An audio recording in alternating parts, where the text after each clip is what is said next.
celui qui a vaincu le péché, qui a vaincu la maladie, qui a vaincu la mort. Gloire à l'agneau sur le trône. Notre louange, notre adoration s'élève auprès de toi. Dieu puissant, Dieu éternel, Prince de la paix. Et bientôt nous allons te voir et nous te verrons tel que tu es. Et nous aurons ce corps glorifié tel que tu as eu après la résurrection. Seigneur, plus de défauts, plus de maladies. Seigneur, plus d'infirmités, plus de péchés, plus de mort. La vie, la vie, la vie. Tu es le Dieu de la vie, Seigneur. Et cette vie, tu la donnes encore à quiconque croit. Tu le donnes gratuitement, gratuitement. Prenez. Oh Jésus, Jésus, Jésus. Sanctifie ta parole pour nous maintenant. Merci Père. Merci. Gloire à l'agneau sur le trône. N'oublions jamais le prix qui a été payé. Que Dieu a accepté de payer pour nous offrir le salut. Le salut qui ne nous oblige pas à accepter, mais qu'il nous offre. Le salut qu'il nous offre gratuitement. Allons-nous négliger un tel cadeau? Allons-nous négliger un tel don? N'oublions jamais que pour nous donner un tel don d'une si grande valeur, il a dû payer, lui, un grand prix, gratuit pour nous, mais à un prix très élevé pour lui. Nous nous réjouissons de la résurrection de Jésus, notre Seigneur. Et nous voulons la fêter, mais elle est le résultat, le point culminant, le triomphe final, la victoire définitive de l'œuvre accomplie pour nous, qui a commencé dans les parvis éternels, puisque avant que le monde fût, il était l'agneau de Dieu qui a été offert, qui était prédestiné pour le salut des hommes. Je ne peux comprendre une telle chose, je ne peux saisir une telle vérité. Avant que le monde fût, Dieu savait, Dieu connaissait, mais Dieu a accompli son plan, car par la croix, non seulement Satan allait être détruit, non seulement les puissances des ténèbres, les mauvais esprits et toutes ces puissances occultes seraient maîtrisées et détruites définitivement, mais encore l'homme serait racheté, cette création, cette créature qu'il a faite et qu'il a destinée à une destinée extraordinaire que nous n'avons même pas pu avoir une idée jusqu'à aujourd'hui. Cette créature pour laquelle il a accepté de payer ce prix et qu'il a destiné à une destination extraordinaire dans l'éternité. Oh, quel amour! Quel amour! Je ne peux comprendre le pourquoi, je ne peux comprendre le comment, mais je dis, Seigneur, merci. Merci pour ta vie. Merci pour la victoire que tu as remportée en ce jour-là. Dieu a payé pour nous, en la personne de son Fils unique bien-aimé. Il est l'agneau de Dieu, offert avant la fondation du monde, destiné au sacrifice, à nous mourir pour le péché du monde entier. J'aimerais lire avec vous pour cela, dans le livre du prophète Ésaïe, au chapitre 50, à partir du verset 6 jusqu'au verset 10, des centaines d'années à l'avance, avant qu'il soit offert en sacrifice pour l'humanité. Voici ce que le prophète, inspiré par le Saint-Esprit, a dit. J'ai livré mon corps à ceux qui me frappaient, et mes joues à ceux qui m'arrachaient la barbe. Je n'ai pas dérobé mon visage aux outrages et aux crachats, mais le Seigneur, l'Éternel, m'a secouru. C'est pourquoi je n'ai pas été outragé. C'est pourquoi j'ai rendu mon visage semblable à un roc, sachant que je ne serai pas honteux. Celui qui me justifie est proche. Qui veut entrer en procès contre moi? Affrontons-nous. Qui s'oppose à mon droit? Qu'il s'avance vers moi. Voici que le Seigneur l'Éternel viendra à mon secours. Qui me condamnera? Voici qu'ils tomberont tous en lambeaux comme un vêtement. La teigne les dévorera. Qui parmi vous craint l'Éternel en écoutant la voix de son serviteur? Quiconque marche dans les ténèbres et manque de lumière, qu'il se confie dans le nom de l'Éternel et qu'il supplie son Dieu. Des centaines d'années à l'avance, l'œuvre de Jésus a été annoncée. Et voilà, en ce jour-là, Jean 19, 5, Pilate s'est écrié. Il est dit, Jésus sortit donc, portant la couronne d'épines et le manteau de pourpre. Et Pilate lui dit, leur dit, voici l'homme qui est roi. L'homme qui est roi. Le prix a été payé pour nous, un prix exorbitant, mais l'issue était connue par le Dieu éternel, le Dieu puissant. L'issue, nous le voyons dans Marc au chapitre 16 et au verset 1er. Marc au chapitre 16, nous lisons au verset 1er. Lorsque le sabbat fut passé, est-il dit, Marie-Madeleine, Marie, mère de Jacques et Salomé achetèrent des aromates afin d'aller embaumer Jésus. Le premier jour de la semaine, elles se rendirent à la tombe, très tôt au lever du soleil. Elles disaient entre elles, « Qui nous roulera la pierre de l'entrée du tombeau ?» Elles levèrent les yeux et s'aperçurent que la pierre, qui était très grande, avait été roulée. Elles entrèrent dans le tombeau, virent un jeune homme assis à droite, vêtu d'une robe blanche, et elles furent épouvantées. Il leur dit, « Ne vous épouvantez pas, vous cherchez Jésus de Nazareth, le crucifié. Il est ressuscité, il n'est pas ici. Voici l'endroit où on l'avait déposé. » Oui, c'est du passé. Oui, c'est du passé. Il pensait qu'il serait là. Il venait pour l'embaumer. Il avait parlé de sa résurrection. Mais qui croyait à la résurrection? N'est-ce pas une chose impossible à l'homme naturel? Frères, sœurs, il est le Dieu de la vie et la mort ne pouvait le tenir. Cet homme qui se tient devant Pilate, le voyez-vous? Le spectacle est horrible. Cet homme a l'air si faible et si impuissant, subissant les outrages de ceux qui l'entourent. Sur sa tête, une couronne d'épines. Ce n'est pas une couronne de paille, mais c'est une couronne d'épines. À sa main, un roseau en guise de sceptre. Un manteau a été mis sur son dos. Un manteau. Il est couvert de sang.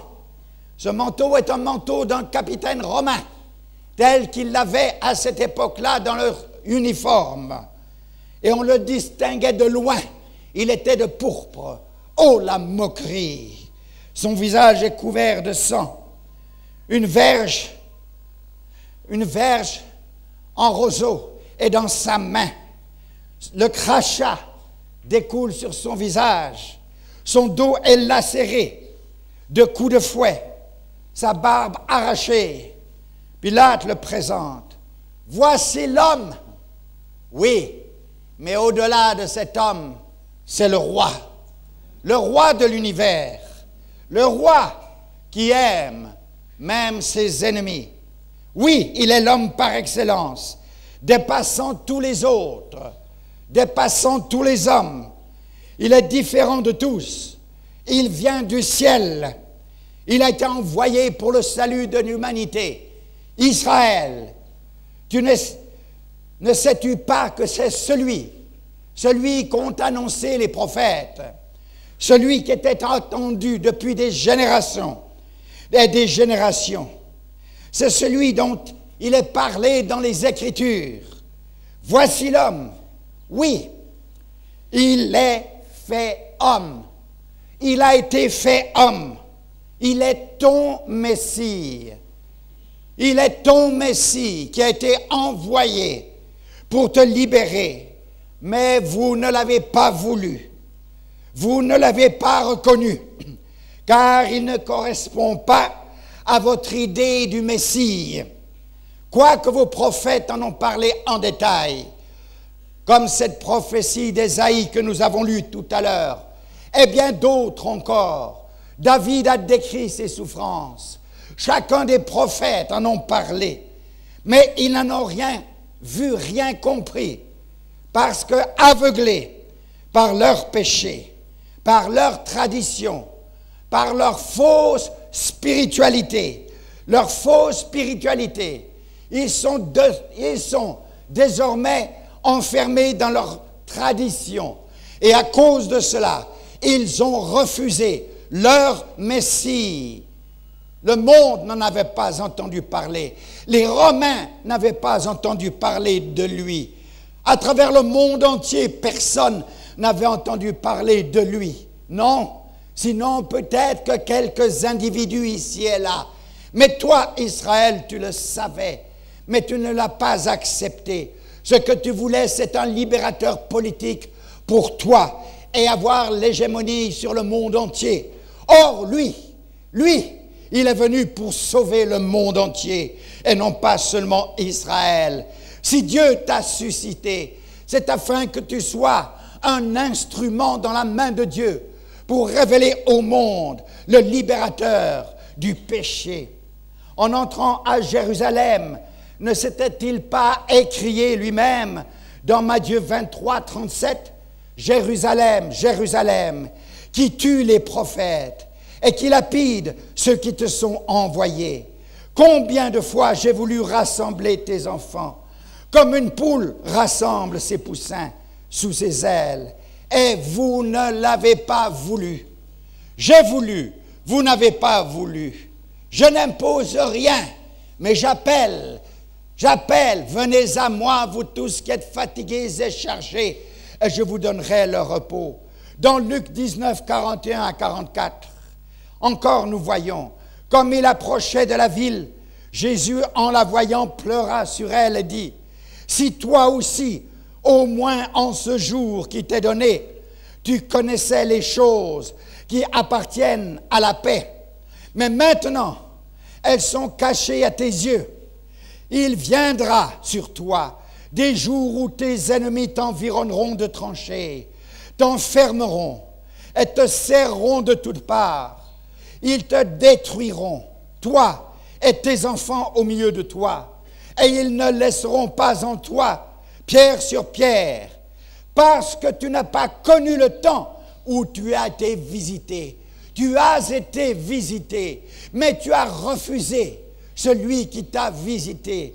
Tu as repoussé celui qui t'appelait à croire et à se livrer et à abandonner le péché. Voici, il t'offre aujourd'hui le salut encore, car il est le Dieu éternel, mais il ne force personne.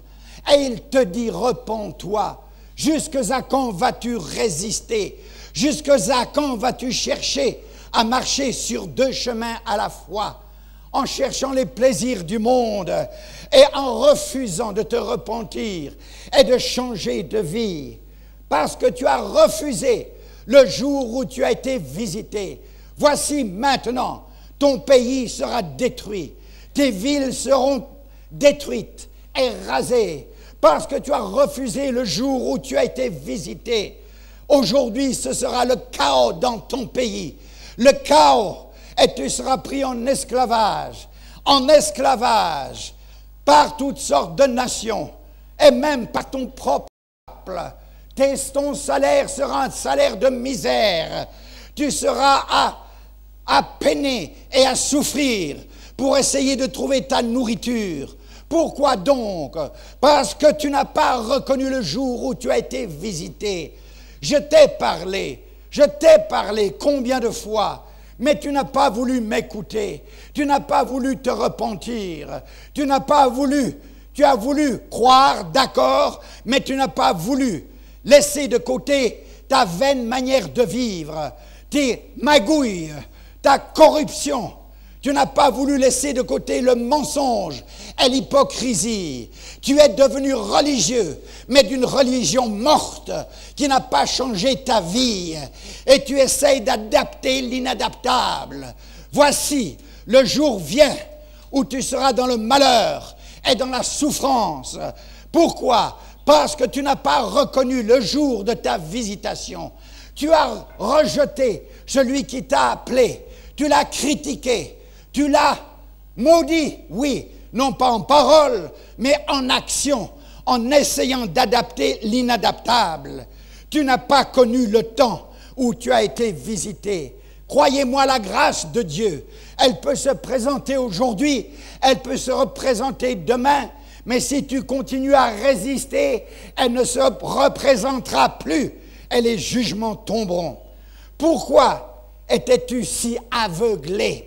Si aveuglé, ô nation Israël, à cause de ton péché et de ta propre justice et de tes œuvres mortes, tu te croyais bon, tu te croyais juste, mais rien n'est bon à mes yeux, rien n'est juste à mes yeux. L'homme de chair est dans son péché. Et c'est la raison pour laquelle j'ai envoyé Jésus-Christ, afin de le sauver de son péché et de faire de lui une nouvelle créature. Mais tu as essayé de mélanger tout cela. Tu as essayé de garder les avantages du monde et d'avoir les avantages de Dieu. Non, c'est soit l'un, soit l'autre. À cause de cela, ta religion est morte. Elle ne produit que des hypocrites qui s'attachent plus à la tradition qu'à la parole de Dieu. Il est l'homme roi, duquel Dieu a dit dans Matthieu 3, 17, « Celui-ci est mon bien-aimé, mon fils bien-aimé, en qui j'ai mis toute mon affection. » Il a le témoignage de Dieu sur lui.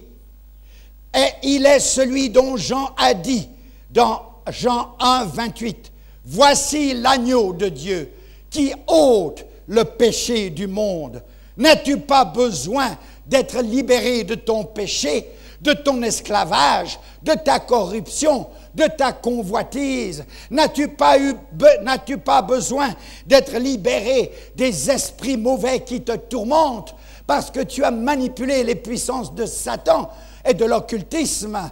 N'as-tu pas besoin de venir à ses pieds? Qu'attends-tu? Le roi est là. Voici l'homme. L'homme par excellence, le voici. Il est celui que duquel les anges ont rendu témoignage au jour de sa naissance. Il est celui qu'ils sont venus adorer lors de sa venue, qu'ils sont venus soutenir lors de sa tentation dans le désert, car il était véritablement homme. Il est celui que les anges sont venus pour soutenir à Gethsémane lors de l'agonie suprême. Il fallait qu'il aille à la croix. Il est l'homme roi, qui a commandé à la tempête de se calmer sur le lac de Galilée. Il est l'homme roi qui a commandé aux démons de fuir, aux démons qui tremblent et qui le supplient de ne pas les envoyer dans le tourment éternel. Il fuit devant lui en suppliant. Il fuit devant lui. Il y a une telle puissance dans sa parole, une telle autorité, que quand les soldats viennent l'arrêter et qu'ils demandent qui est Jésus, il le dit et il ne fuit point son identité. Et il répond, c'est moi que vous cherchez. Et ils reculèrent, est-il dit, et ils tombèrent à terre. Voici l'homme roi, rempli et couvert de l'autorité divine, venu pour une mission parmi les hommes. Il est aussi l'homme roi qui a un jour pris le fouet dans le temple pour chasser les trafiquants, se faisant de l'argent de façon illicite avec les sacrifices offerts pour les péchés. Dieu voulait que ce soit une maison de prière et ils en ont fait une caverne de voleurs, une maison de trafic. Combien d'églises aujourd'hui sont devenues des maisons de trafic sur tous les plans, de trafic au niveau des pasteurs, de trafic au niveau des croyants, où l'argent est le bénéfice, l'argent qu'on peut retirer des fidèles vaut plus que les âmes auxquelles on prêche soi-disant l'évangile. Oh frères, ils ont fui devant lui. Dans sa colère, il a renversé les tables. Pourquoi? Par quelle autorité faisait-il cela? Par l'autorité qu'il avait d'en haut, car il est roi. Il est l'homme roi qui a guéri et fait de nombreux miracles. Il n'a jamais refusé ou rejeté le malade, le paralytique, l'estropié, l'aveugle. Il ne l'a jamais refusé. Il n'a jamais repoussé le pécheur. Mais il n'a pas guéri tous les malades. Lorsque Pierre et Jean arrivèrent à la porte du temple, ils virent cet homme paralysé. Jésus avait passé au temple combien de fois? Mais il n'avait pas été guéri. Mais il a fallu que Pierre passe en ce jour-là et qu'il soit impressionné par le besoin de cet homme et qu'il lui a dit « Regarde-moi ». Il s'attendait à recevoir de l'argent. « Je n'ai ni argent ni or, mais ce que j'ai, je te le donne. Au nom de Jésus, au nom du roi, lève-toi. Lève-toi, lève-toi, car ce Dieu-là, quoique mort, il est ressuscité et il est assis à la droite du Père. Et aujourd'hui, il opère encore des prodiges et des miracles à travers ses disciples qui ont cru en lui. Voilà. Quand on lui demande s'il faut payer le tribut à César, il n'avait même pas le denier nécessaire sur lui. Il a fallu qu'il envoie Pierre pour aller pêcher un poisson. Dans sa connaissance spirituelle, il savait qu'il y avait un poisson qui avait avalé une pièce. Là, dans ce lac, par l'Esprit Saint, il l'a discerné. Par l'Esprit Saint, il l'a discerné. Lui, le roi. Et Pierre a pêché ce poisson. Et il a trouvé cette pièce de monnaie. Va! Ceci suffit pour mon impôt et l'impôt de tous. Oui, c'était le Jésus homme rempli du Saint-Esprit qui par l'Esprit avait discerné cette chose. Et là, la gloire de Dieu a été manifestée. Il faisait si peu cas de l'argent qu'il avait confié même la bourse du groupe à un homme qu'il savait être malhonnête. Oui, il le savait. Mais il voulait lui donner la possibilité de changer, la possibilité d'être à la hauteur de l'honneur qui lui était fait et de la confiance qui lui était faite, en écoutant la parole de vie qui sortait de sa bouche. Oui, frère, sa parole est capable de changer. Ses actes sont capables et son exemple capable de changer l'homme le plus bas tombé, seulement s'il veut. Mais Judas ne l'a pas voulu. Judas ne l'a pas compris. Judas était attiré plutôt par les choses du monde. Cet homme, il parle et il agit encore aujourd'hui, car il est roi. On a envoyé des huissiers pour le saisir. Ils ont attendu pendant des heures le moment favorable pour le saisir, mais ils n'en trouvèrent pas l'occasion. Rien n'est mauvais en lui, rien n'est répréhensible dans ce qu'il dit ou fait. Quand ils sont revenus vers les sacrificateurs et les scribes, Et les pharisiens, ceux-ci étaient furieux de l'indécision de ces hommes qu'on avait envoyés pour l'arrêter. Mais ils répondirent, jamais homme n'a parlé comme cet homme. Il est l'homme roi, exceptionnel en tout. Il avait une parole différente de celle de tous les autres hommes. Il est un sujet de contradiction, un sujet de contestation. On l'aime ou bien on ne l'aime pas. Il n'y a pas de position intermédiaire. L'aimez-vous ou haïssez-vous le Sauveur de gloire? Peut-être vous allez dire je l'aime, mais tes œuvres prouvent ce qui est en réalité. Ô frères, je vous en supplie, cet homme dont le monde entier parle, duquel on a fait monter et descendre les dates de l'histoire, cet homme roi n'a jamais écrit un livre, mais on a écrit des milliers de livres sur lui et sur son enseignement. Il est encore sujet de conversation et de polémique, de discussions animées et même de questions. Cet homme, il est roi. Le roi des rois et le Seigneur des seigneurs. Alléluia. Voyez-le, il a une couronne d'épines sur la tête. Il porte la malédiction des hommes.